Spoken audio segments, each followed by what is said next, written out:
اللهم صل على محمد وعلى آل محمد كما صليت على إبراهيم وعلى آل إبراهيم إنك حميد مجيد. اللهم بارك على محمد وعلى آل محمد كما باركت على إبراهيم وعلى آل إبراهيم إنك حميد مجيد. أعوذ بالله من الشيطان الرجيم. بسم الله الرحمن الرحيم. ألم تر إلى الذين أوتوا نصيبا من الكتاب يدعون إلى كتاب الله ليحكم بينهم ثم يتولى فريق منهم وهم معرضون ذلك بأنهم قالوا لن تمسنا النار إلا أياما معدودات وغرهم في دينهم ما كانوا يفترون فكيف إذا جمعناهم ليوم لا ريب فيه ووفيت كل نفس ما كسبت وهم لا يظلمون. اس سے پچھلے سبق میں ہم نے پڑھا تھا ان الذین یکفرون بآیات اللہ ویقتلون النبیین بغیر حق، وہ لوگ جنہوں نے اللہ کے احکامات کا، اللہ کی آیات کا انکار کیا اور نبیوں کو بغیر حق بلا وجہ قتل کرتے تھے۔ وَيَقْتُلُونَ الَّذِينَ يَأْمُرُونَ بِالْقِسْطِ، اور ان کو بھی قتل کرتے تھے جو انصاف کا حکم دیتے تھے، من الناس، عام لوگوں میں سے۔ تو ایسے جو لوگ ہیں اللہ تعالیٰ نے فرمایا فَبَشِّرْهُم بِعَذَابٍ أَلِيمٍ، ان لوگوں کو دردناک عذاب کی خوشخبری دے دو۔ اولئک الذین حبطت اعمالهم فی الدنیا والآخرہ، یہ وہ لوگ ہیں جن کے اعمال، جن کی محنتیں دنیا و آخرت میں ضائع گئیں۔ وما لهم من ناصرین، اور کل قیامت کے دن ان کا کوئی مددگار نہیں ہوگا۔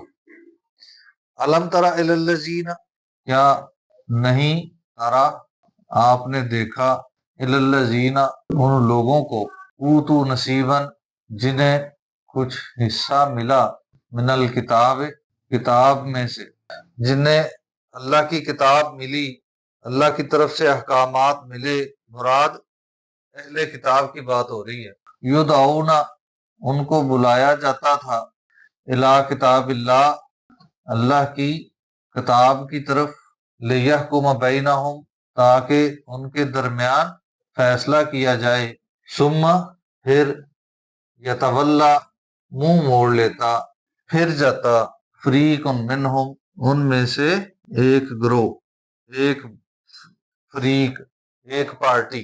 دو لوگوں کے درمیان، دو پارٹیوں کے درمیان اگر کوئی جھگڑا ہوتا تو ان کو بلایا جاتا کہ اللہ کے حکم کے مطابق، اللہ کی کتاب، اللہ کی نازل کردہ شریعت کے مطابق تمہارے درمیان فیصلہ کیا جاتا ہے، تو ان میں سے ایک گروہ اس بات سے منہ موڑ لیتا، وہ اس بات پر ایگری نہ ہوتا کہ ہمیں شریعت کے مطابق فیصلہ چاہیے۔ وَهُمْ مُعْرِضُونَ، اور وہ تھے ہی منہ موڑنے والے۔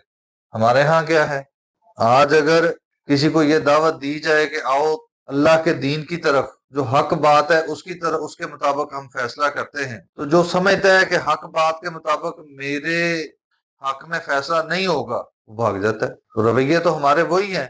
ذالک بانہم، یہ اس وجہ سے تھا کہ قالو، وہ کہتے تھے، لن تمسنا النار، آگ ہمیں ہرگز نہیں چھوئے گی، الا، مگر، ایام معدودات، گنتی کے چند دن، 2-4 دن جہنم میں رگڑا لگے گا، اس کے بعد ہم واپس آ جائیں گے۔ تو آج ہمارے مسلمانوں کے کیا رویے ہیں، کیا کہتے ہیں، 2-4 دن صفائی ہوگی پھر جنت تو ہماری ہے۔ نعوذ باللہ، جہنم کا تو ایک چکر ہی نہیں قابل برداشت، آپ 2-4 دن کی سزا کے لیے تیار ہیں۔ وغرہم، اور ان کو دھوکے میں ڈالا ہوا ہے، فی دینہم، اپنے دین کے متعلق، ما کانوا یفترون، کس چیز نے دھوکے میں ڈال رکھا ہے، ان باتوں نے جو انہوں نے خود سے گھاڑ لی ہوئی ہیں، اپنے پاس سے ہی جو انہوں نے شریعت کے رنگ بدلے ہوئے ہیں، اس چیز نے ان کے نظریات بدل دیے اور وہ دھوکے میں پڑے ہوئے۔ نعوذ باللہ، اگر لمحہ بلمحہ آپ ایک ایک چیز کو ان کے ساتھ ملائیں تو ہماری شریعت میں کیا حالات ہیں۔ نعوذ باللہ، ہمیں کیا لوگوں کو دعوت دی جاتی ہے ہمارے پاس کہ غوث پاک اللہ تعالیٰ کو نعوذ باللہ باتوں میں لگا لیں گے اور اپنے مریدین سے کہیں گے کہ آپ نکل جاؤ۔ یہ من گھڑت باتیں نہیں ہیں، کتنی ہی ایسی مثالیں ہیں جس نے روزے قیامت کے اصل منظر کو بدل کے لوگوں کو دھوکے میں ڈال رکھا ہے۔ فلاں کے جھنڈے تلے آپ نکل جائیں گے، فلاں آپ کو اللہ سے بچا کے لے کے نکل جائے گا۔ یہ عجیب عجیب کہانیاں ایسی بنا رکھی ہیں کہ لوگوں کا قیامت کے دن سے ایمان ہی اٹھ گیا ہوگا۔ تو اللہ تعالیٰ ایسے لوگوں کو پھر دعوت فکر دے رہے ہیں، فَكَيْفَ، بس کیسا انجام ہوگا، اذا جمعناہم، جب ہم ان کو جمع کریں گے، لیومن، اس دن، لا ریب فیہ، جس میں کوئی شک نہیں، ووفیت، اور دیا جائے گا، کل نفس، ہر کسی کو، ووفیت، اور دیا جائے گا بدلہ، نتیجہ، ہر کسی کو، ما کسبت، جو اس نے کمایا، جو اس نے عمل کیے، اس کے اعمال کے مطابق اس کو بدلہ دیا جائے گا۔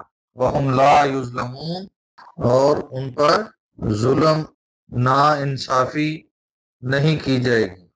تو نعوذ باللہ، کیا کوئی شخص اللہ تعالیٰ کو دھوکہ دے سکتا ہے کہ اس نے دنیا میں تو مزے کیے ہوں، اپنی من مرضیاں کی ہوں، اور کل قیامت کے دن اللہ کے ہاں اپنے آپ کو بڑا نیک ثابت کر لے، لوگوں کو دین کے اندر چلاکیاں سکھائے، لوگوں کو دین کے اندر دھوکے بازیاں سکھائے، اور کل اللہ کے ہاں وہ سرخرو ہو جائے؟ یہ کیسے ممکن ہے؟ جس طرح کوئی شخص اس دنیا میں اللہ کے دین سے لوگوں کو دور کر رہا ہے، اللہ کے دین کے اندر نت نئی کہانیاں بنا کے لوگوں کو دین کے متعلق ابہام میں ڈال رہا ہے، کل اللہ کے ہاں وہ بھی اس انجام میں پھنسے گا، اور جو اس کے پیچھے چلنے والے ہیں، جو حق بات کو چھوڑ کے اس دنیا کے مزے لینے کی خاطر اس بناوٹی دین کے پیچھے چل رہے ہیں، وہ بھی کل اللہ کے ہاں پکڑے جائیں گے۔ اللہ تعالیٰ سمجھنے اور عمل کرنے کی توفیق عطا فرمائے۔